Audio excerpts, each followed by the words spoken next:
For all the people out there with a dream, they just want to be seen. Yeah, my dream's bigger than the average.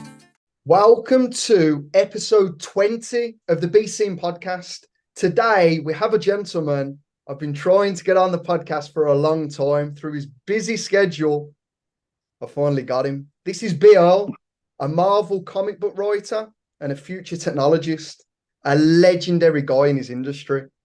Ben, it's an absolute pleasure to have you on today. Please share with us your journey. Where did all this start for you? That is a sit back, relax, get a cup of coffee, and join me on this epic tale. No, I mean, it's funny that the journey has been long and windy, and there's a lot of sort of pivots and turns and ups and downs. It's funny, I'm doing a Substack right now, and I just started, so I'm using that as a way to sort of kind of go through my future self and past self and connect these dots. But I mean, when I really started, I mean, I found my love for storytelling at a very young age, and fell in love with Marvel comics, after having fallen in love with myths and all sorts of legends. And I mean, I didn't have a TV growing up. So my grandfather had got me this Old Testament kids Bible.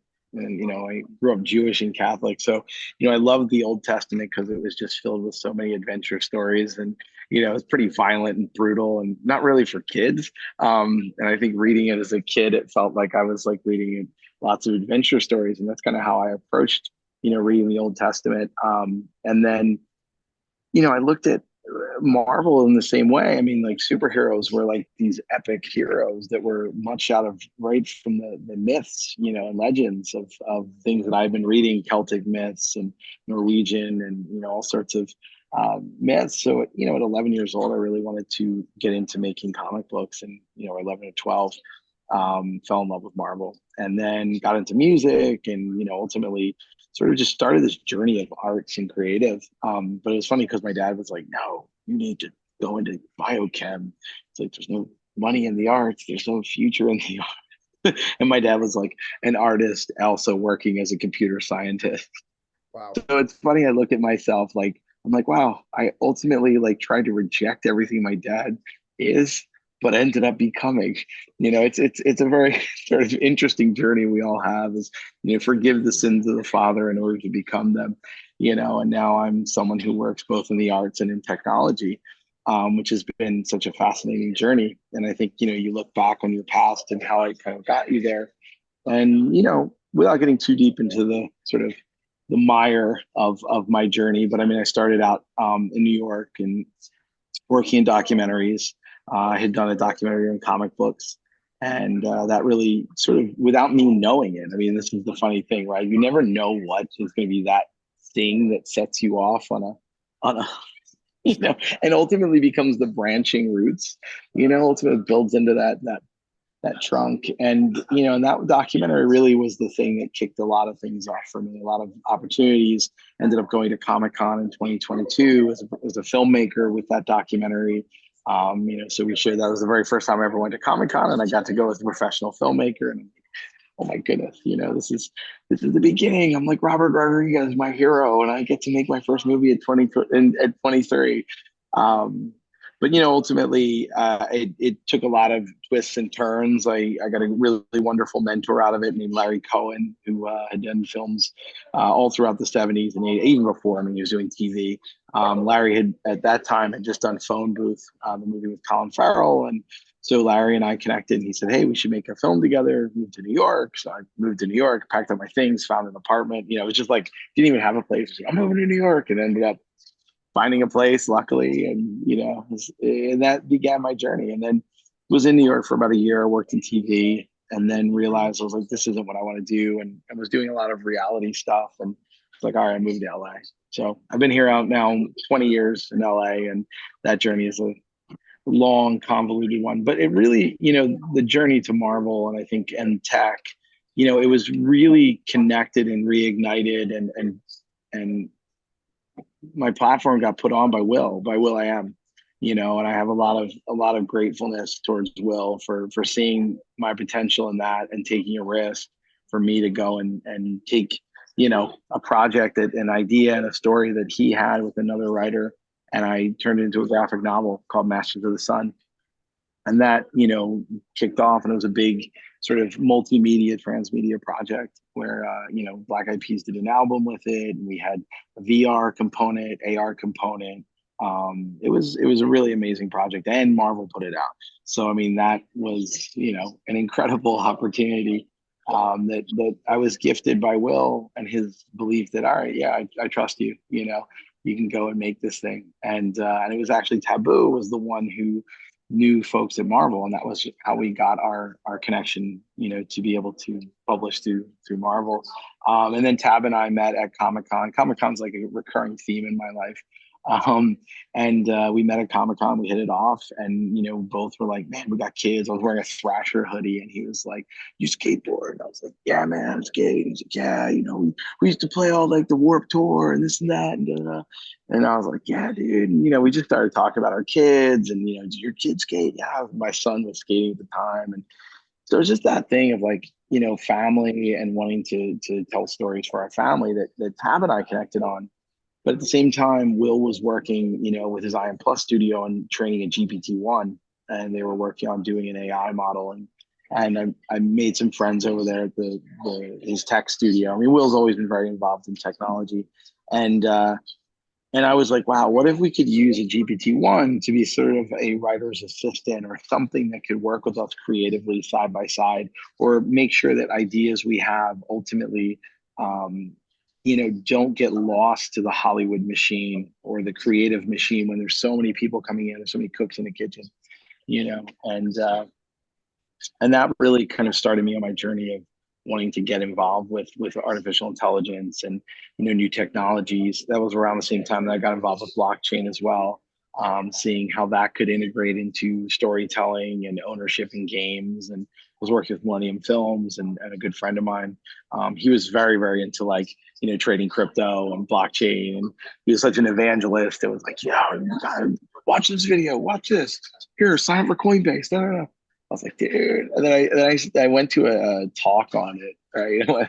it was Universal Music Group was talking about how blockchain could integrate into accounting systems, and that's really when I got it. I think it was like, to me, it was like not the razzle dazzle. It was like the boring stuff of how you can attract accountability and attract people to a system that can ultimately make sure that there's verifications for, and especially for getting paid. I mean, that's one of the hardest things, is making sure that you're getting paid in real time.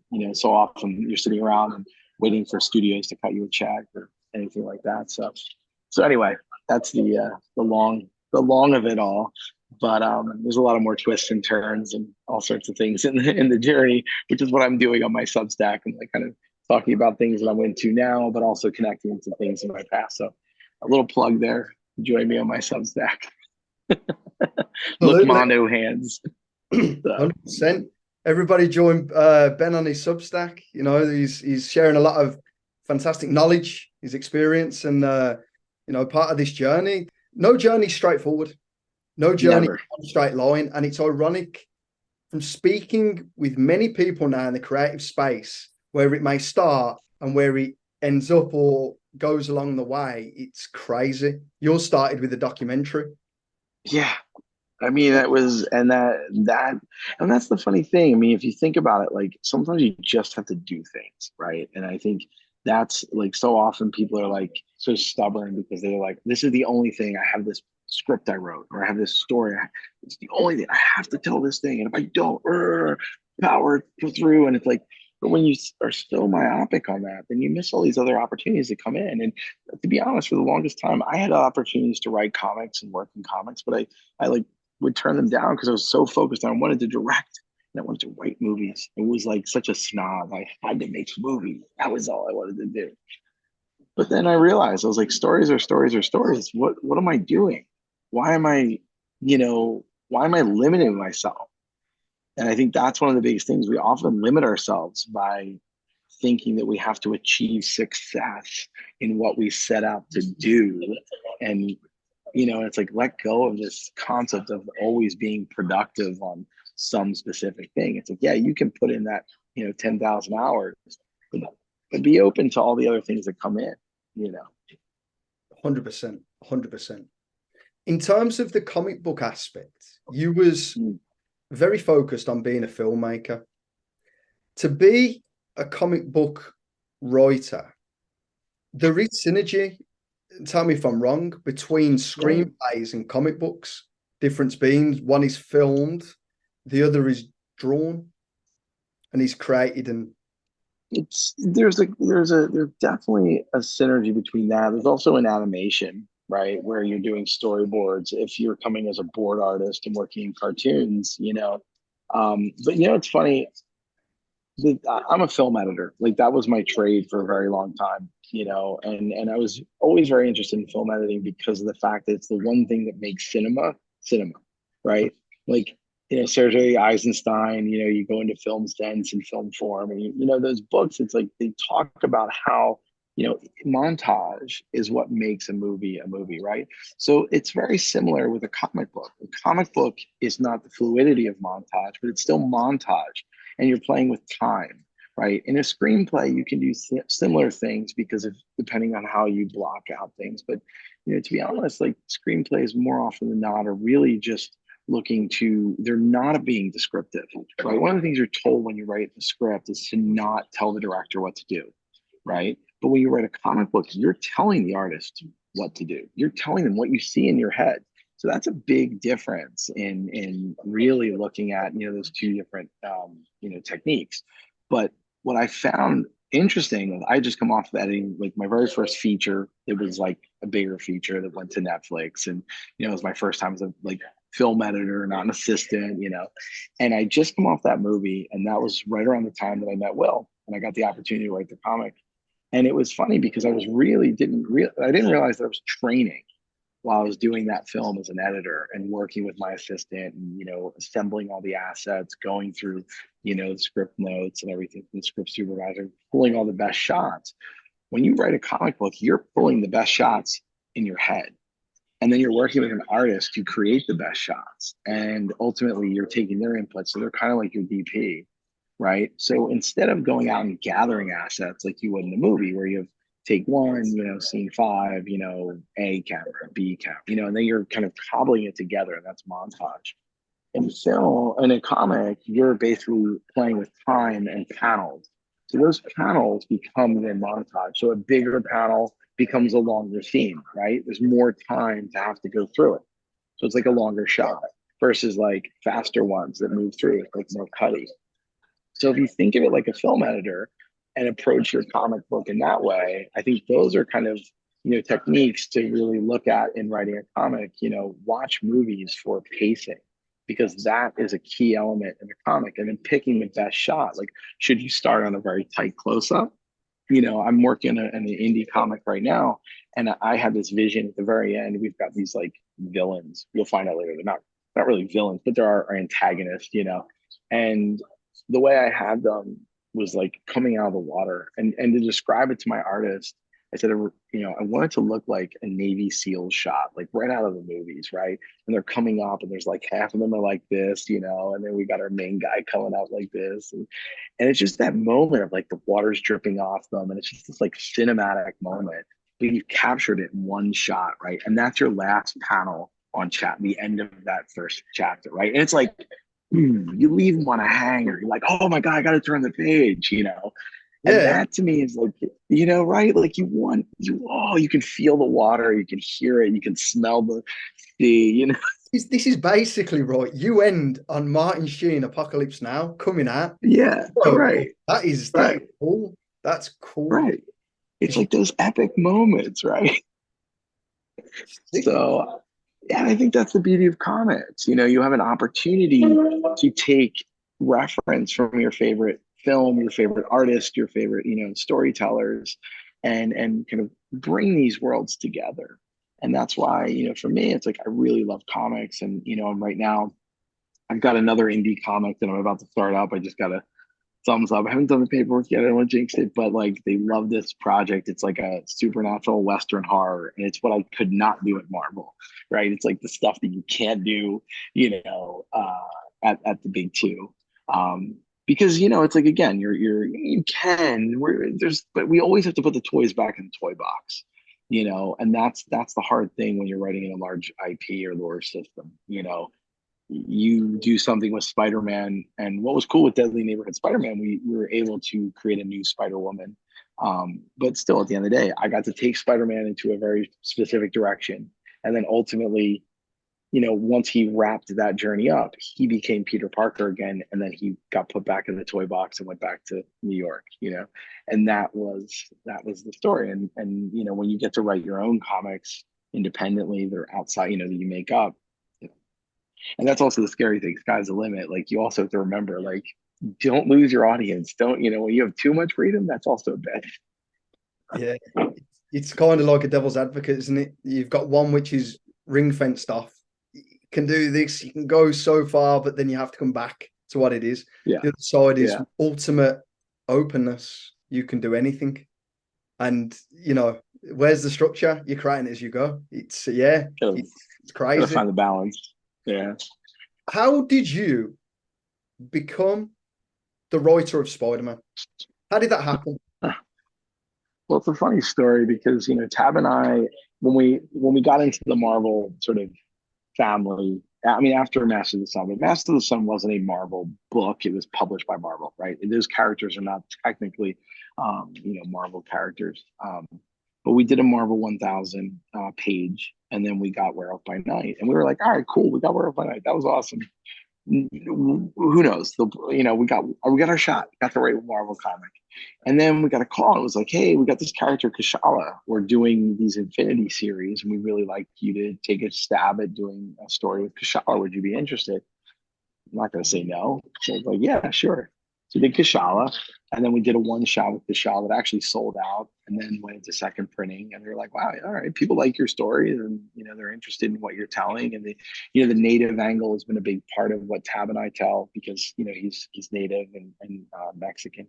Um, so after Kashala, we get a call from CB or an email, and he's like, hey, we really love what you're doing. We really want you to play with a bigger character like Hulk or Spider-Man? And I was like, ooh, okay.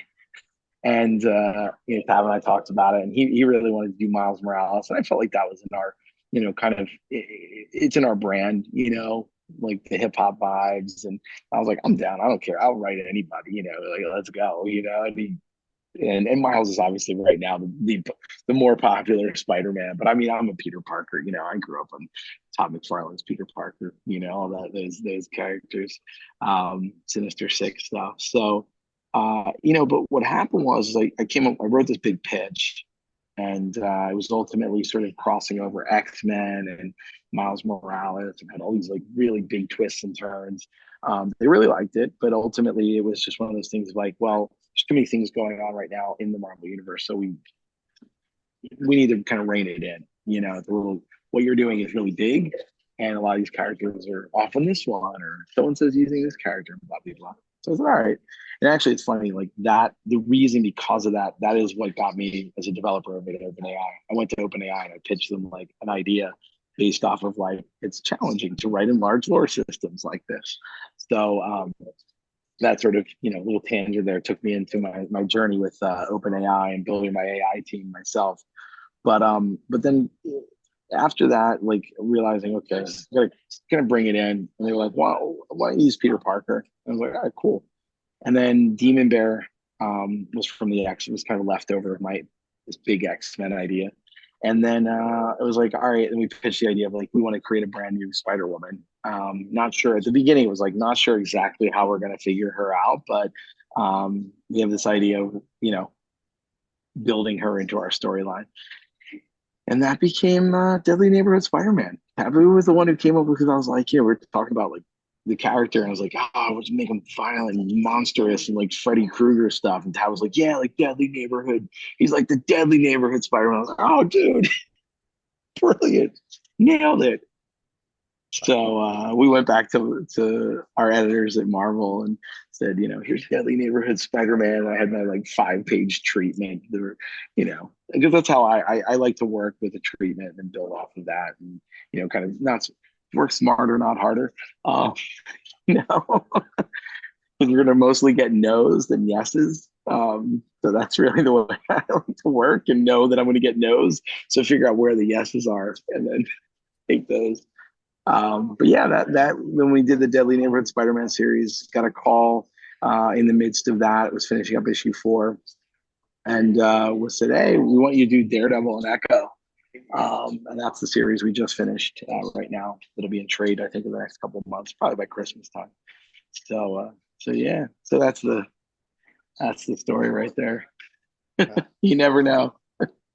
That's incredible. You as a young kid growing up with comic books, okay, Mm. to comic books today, is the following of comic books, we know it's huge, it's massive, but does it have the same following as it did in the 90s, in the early 2000s?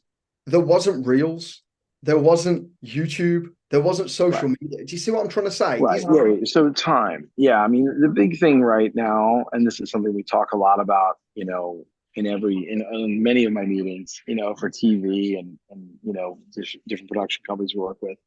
The biggest challenge is how do you vie for time, right? Netflix, right? Boom, you jump on, now you watch binged 8 hours or whatever, and versus a comic book. So as a kid, you would go to the comic book shop and you pick up your comics. And even before that, you would before you have the spinner racks. And growing up, there were spinner racks, comics were at the CVS or whatever. So you had access to comics in a lot more places, right? And I think distribution has changed where comics themselves, and when I'm talking about comics, I'm talking about the physical floppies, the issues, right? Because I'm here at Barnes and Noble, you can get comics at trades, and manga is huge. It's ridiculous, right? Manga print. But when we start talking about like the collectability of comics, that's where there's still a very vibrant market, but it's still rather niche, right? 30,000 comics, 100,000 comics. You're not selling a million comics like in the 90s when Rob Liefeld would drop a, Young Blood #1, and all of a sudden Rob Liefeld and Todd McFarlane, I mean, they were really in an amazing time for comics. The 90s was the, was an era that I don't know what it's called, the platinum era. I mean, it's kind of like there's the silver age and the golden age. What was the 90s? I mean, it was a really interesting time because you had a market. You had kids that wanted to read comics. You had people that were excited about it. And it's funny because the comic book market was very similar to what happened just recently in the NFT and blockchain market, where you had this like speculative market that blew it up. And where Superman the Action Comics sold for a very high price. And when that happened in whatever it was, 90, 91, it set off this entire thought process of like, oh my God, you can make a ton of money on comics. And that was when, X-Men rebooted, and there was a Jim Lee, Chris Claremont #1, X-Men.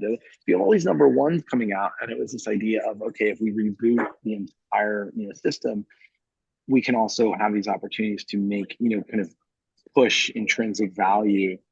But then they were like printing them like they were, candy, it's whatever. It's like toilet papers, ton of it, Death of Superman, and that's a challenge when you're truly chasing the dollar as opposed to chasing the story. You kind of they hurt the market, they hurt it, and ultimately, 94, 95, Magic the Gathering comes around, and that was the way that the little comic shops stayed in business. They weren't able to sell as many books because people weren't buying as many books. Image was running late on its and say, oh, we've got another #2 took 6 months to follow up with #1. Well, people lost interest. People didn't, it's like, so, you had new things. In our time, it wasn't TikTok, we didn't have Instagram, we had Magic the Gathering. So instead of buying comic books, we were buying Magic cards. And you only have $4 to spend or $5 to spend, with your allowance. What are you spending it on?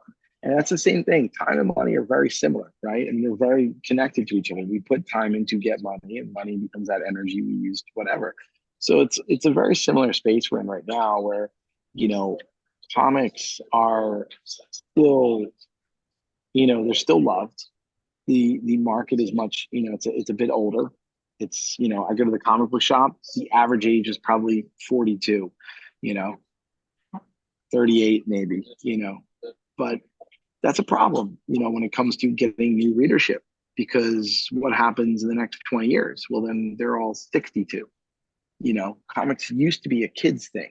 And when you had kids, that's why X-Men, that's why all these movies are huge right now, because we grew up on it and now we're the paying audience, right? But that's going to be changing. And I think, unless people are really smart about how you integrate, new ways of storytelling and engage fans to make them feel like they own the fandom, that they're a part of the fandom, that they can grow the fandom, and they can help take it on their own ways, but in the guidance of the system. And that's something I'm very, very adamant about working on, how we can do that, because, we only have so much time in a day. And, my son spends a lot of it on YouTube, playing basketball, playing basketball video games, going online to find cards that he wants to collect with basketball players. It's like, but that's the thing. It's like, where do you put your time? So I think, web comics are a really burgeoning market. I think there's a lot of opportunity, in webtoons. Um, Manga is huge.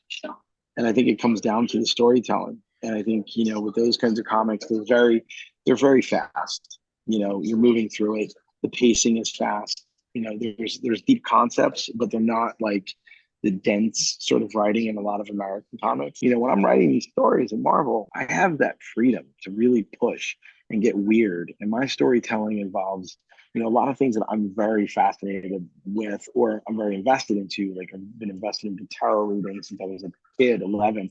I picked up reading tarot cards around the same time I picked up Marvel, and that's something I write into, our storytelling, a lot of spirituality, and all these different things that really are what interests me as a storyteller. But I want stuff that like makes me think. It's like food for the soul. And that's the storytelling I like to tell, and stuff that I like to drink and eat and breathe, and those are the stories I like to seek out. And I think that you can do that in comics more so than you can do in film and television at this moment, just because of costs.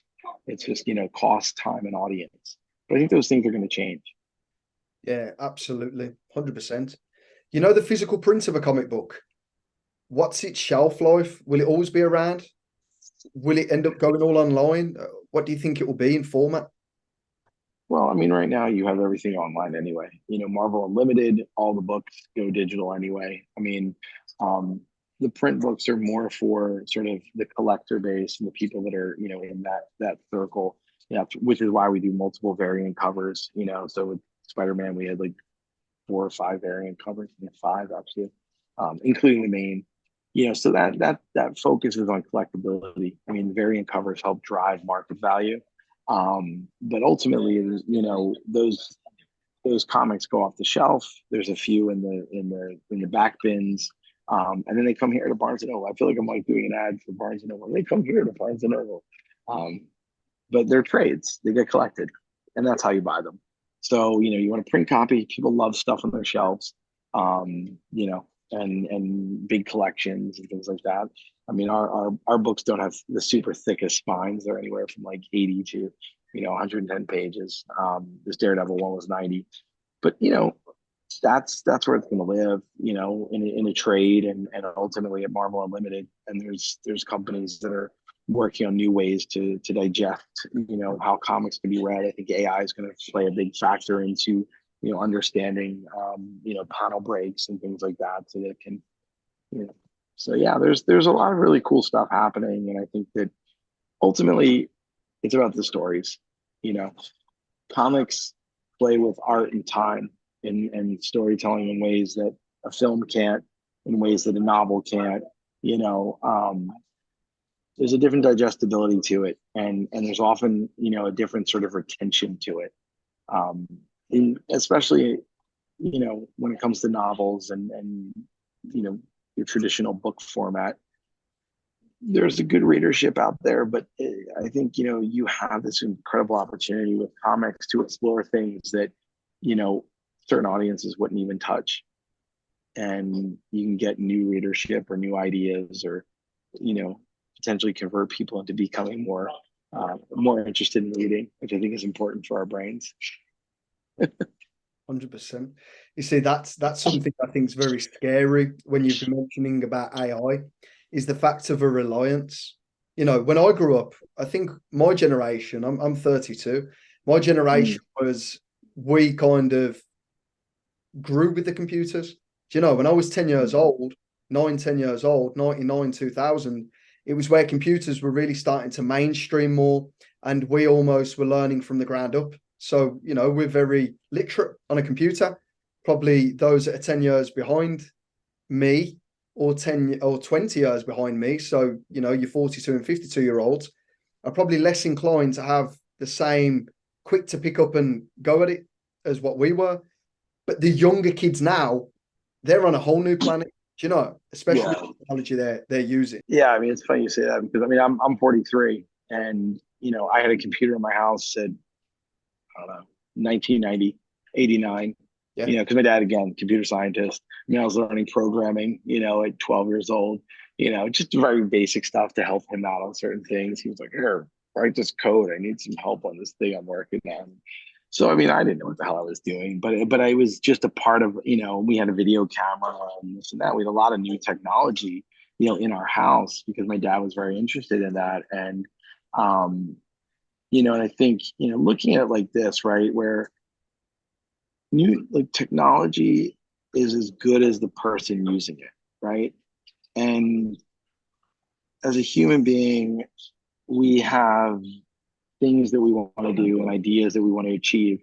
We don't want to just sit and push buttons all day to just try to make money or flip burgers, whatever the hell it is that, maybe, but there are certain jobs that people find, peace in. And I think really that's the biggest thing right now. It's like, how do you find your joy and your happiness and your bliss, right? Your peace, the things that allow you to do the things that give you enjoyment, as opposed to being constantly engaged in productivity. Because if we as humans are so focused on our productivity, and we treat ourselves as, almost like a constant brand or a constant, thing that always has to keep leveling up. And that's a challenge. We're living in a society right now that keeps telling us the only way for us to have meaning is to continue to level up, level up, level up, right? It's just like inspirational speakers and this and that. There's a great podcast I was just listening. I mean, I love this podcast called Philosophize This. And Stephen West was talking about this current philosopher talking about this age of narcissism that connects very much to neoliberalism. And and not in the sense of liberal and conservative, but this neoliberalism connected very much to capitalism, and how everything has to be connected to our productivity, and how we are like this narcissistic engine. Which there are obviously good sides to these kind of deep dives of what does it mean to be human, and have a sense of self, and always be in a place of improvement.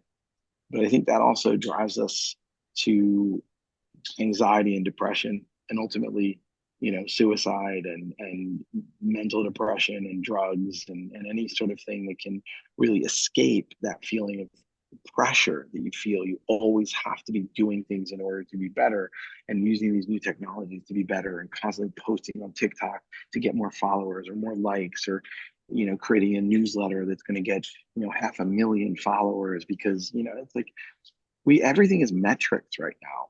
And everything that is metrics, everything that's measured, you can't measure your quality of life in a metric. And I think that's one of the biggest challenges, because if you write, you should write because it brings you joy, not because it's something that you're going to do to get more followers and be more smarter and cooler, whatever the hell it is, right? Or if you're going to create content. I hate that word, content. It just sounds like you sound like you're a robot pushing out, like, widgets. You want to write things that have meaning to you, that you care about, that make you excited, that bring you that sort of aha moment, that spark. And when you're open to it, and you like are letting things come through you, that's the best part, because you're not letting your ego get in the way of it. You're not letting that narcissism get in the way, and that following a metric. If you're like, oh, if I write it like this, it'll get me X more, blah, blah. It's like, no, don't think like that. Because that when you do that, you don't create evergreen content. And I say that in air quotes. you're not creating evergreen storytelling. You're not creating things that have real value and virtue and meaning. Um, I think we need to let technology be a thing that allows us to further explore our own abilities and our own ways to find our expression. Because I think a lot of us don't know how to communicate well. And I think our communication skills are more about virality, that viral video we need, that thing. Everything is about hooking someone and it becomes memic, it becomes addictive. It's how do you addict people? We're trying to become the algorithm and we shouldn't. And I think that's the biggest issue I have right now with, technology being a driving factor in our, source of sense of self, and things like that. So those are my 2 cents on it. Oh, I absolutely agree. Absolutely agree. Chasing the outcome versus um, pouring out what's inside you. Do you know, Yeah, regardless of what anybody else yeah, thinks, because that's how you feel. I think yeah. sadly, people do lose themselves in trying to be to gain status. Let's be honest, likes and followers are status. It's popularity. It's like being at school. Do you know It's high school. friends you got? It's Yeah. it's crazy, but it's all It's so online cool. now, and yeah, it's mad. What advice would you give to up and coming comic book writers? What advice would you give them? Well, I mean, I think, any creative, I think it's the same sort of advice. Is really you're always going to find yourself copying people in the beginning. You're always going to find yourself copying artists that you like or writers that you like and sort of mimicking their style or their tone or whatever it is. And it's okay to do that. And I oftentimes find myself still doing it. Like, oh my God, it sounds too much like, okay, let me dial it back. Let me get my voice. But I think that's the biggest thing is really be present for your journey as you discover your voice, because your voice is the voice that's going to matter on your journey, and it's going to change, and it's going to change throughout your storytelling, and you're going to find your interests in real life. The more that you read, the more that you expose yourself to, the more that just be curious and inquisitive about is what those things are going to help you be guided on that creative process. And I think the more that you can be open and not block yourself and not be so focused on, hey, maybe you aren't meant to be a comic book writer. Maybe you're meant to be a novelist. Maybe you're meant to, be a filmmaker. Maybe, but at the end of the day, what is that engine that's driving you? You know that there's something inside of you that's there to tell stories. Don't do it because you want to be famous or make a lot of money or whatever. Those things are, those aren't the right engines. You're going to give up before you even get to the starting line. That's what's motivating you. But if it's what's motivating you is because you feel like you have something to say, because you care about other people, because you have empathy for the world around you, and because you're curious and inquisitive, and that you really want to discover yourself through your curiosity and your storytelling, I think those are the things that you should lean into and not be discouraged. Everyone's going to try to tell you what you should do or what you shouldn't do. Everyone's going to give you advice, solicited or unsolicited. But at the end of the day, it's like just learn to listen to yourself and learn to follow that fairy that is, guiding you through the darkness. Yeah, Tinkerbell. it's great advice. It's great advice. And in terms of yourself in a filmmaking capacity, Mm. is there any more to come from you in that Oh space? yeah, yeah. I mean, I just directed another documentary on hip hop. It's out to market right now. We finished it. I did it over 4 years. Um, so interviewed everyone from Will.I.AM and Be Real from Cypress Hill to Lou Adler to Ed O'Neill from Modern Family and Married with Children. So yeah, it's an exciting documentary, and that's a whole other story because that was the very first time Hollywood met hip hop in 1991. So it was a cool experience to go down that rabbit hole and that journey of meeting and talking to all these folks that had gone to this nightclub at the Whiskey a Go Go. So keep an eye out for that. there'll be more to come, but we're right now getting it ready for getting a distributor on board. So fingers crossed we get that sooner than later. So I'll have another film under my belt, and I want to lean more into narrative stuff. There's a film out there if you want to see some craziness that I did. It's on Hulu. It's called Search and Destroy. So I came in and I ended up finishing it up as an executive producer, but I also edited it and helped. I did some rewrites. I mean, I really that's a whole other story too. I mean, you can find online. There's some interviews I did about that. Um, so yeah, that's a fun one. But Search and Destroy. So yeah, if you want to see some crazy bad 1990s, but on purpose. But it wasn't made in 1990. It was made in 2020, 2020. Throwback to 1994. Action movie. Everything blows up.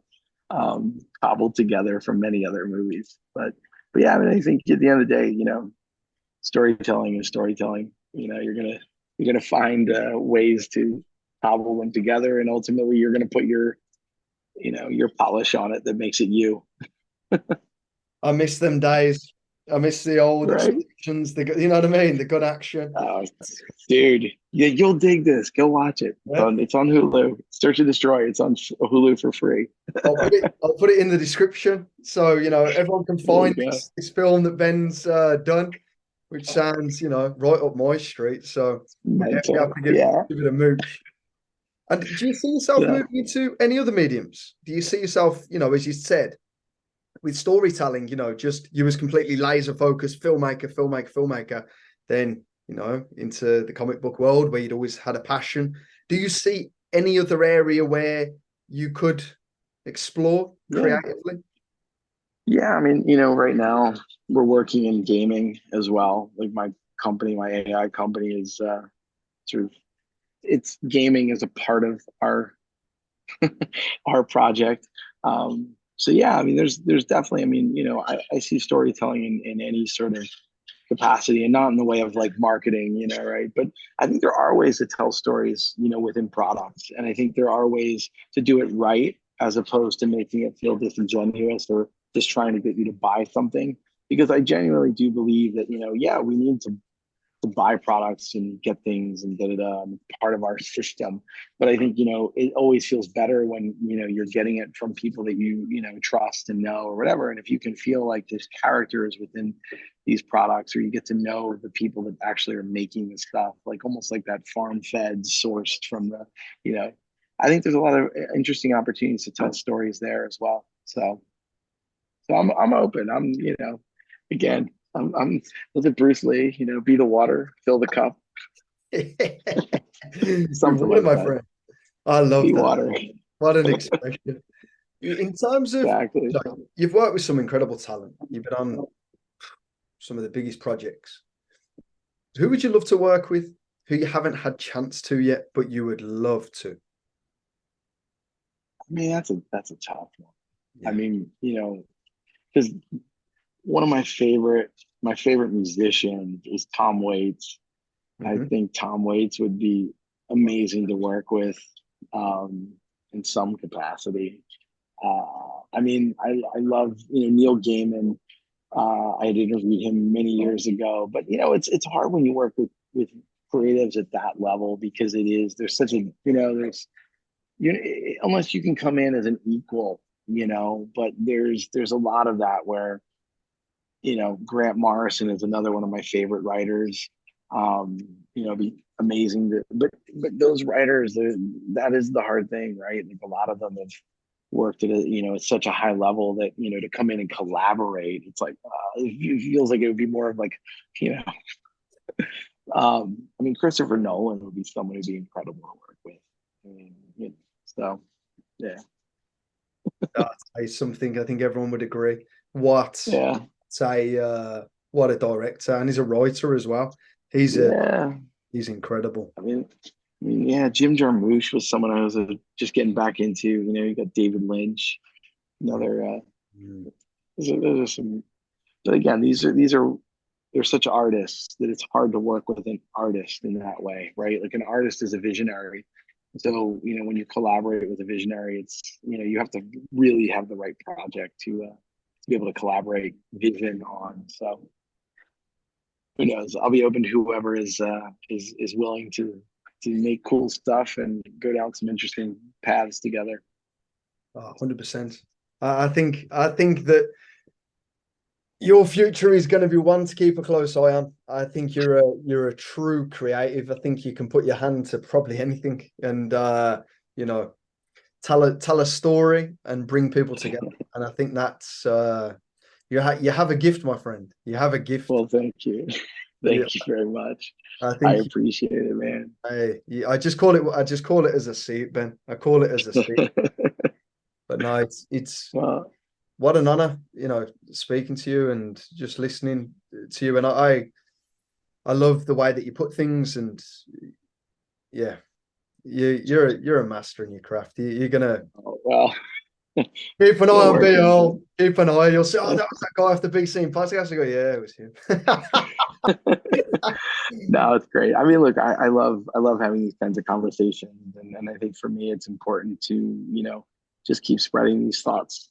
Where we all can be able to empower ourselves to be voices and not feel that we're just another cog in a wheel, another a machine cog in a wheel.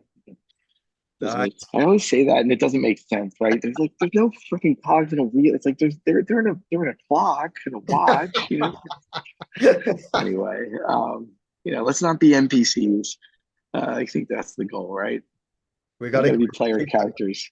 100%. We got to keep that creative freedom, that creative, blood flowing, and AI can be an ally, but the root of all creation, and even what AI leverages on, is what Yeah, people did before. Without that, there's nothing for it to do. It needs to organize what's already there. But Ben, I agree. thanks ever so much for your time, and what another Absolutely. wonderful episode. Is there anything you want to say before we go? So yeah, if you want to find me, Substack, it's called Look Mono Hands. You can find me at BRL. And then yeah, on LinkedIn as well. That's my other place to dig in and really get into conversations. 100%. All the links will be below. Thanks. Yes, So everybody else, absolutely. stay great and be seen.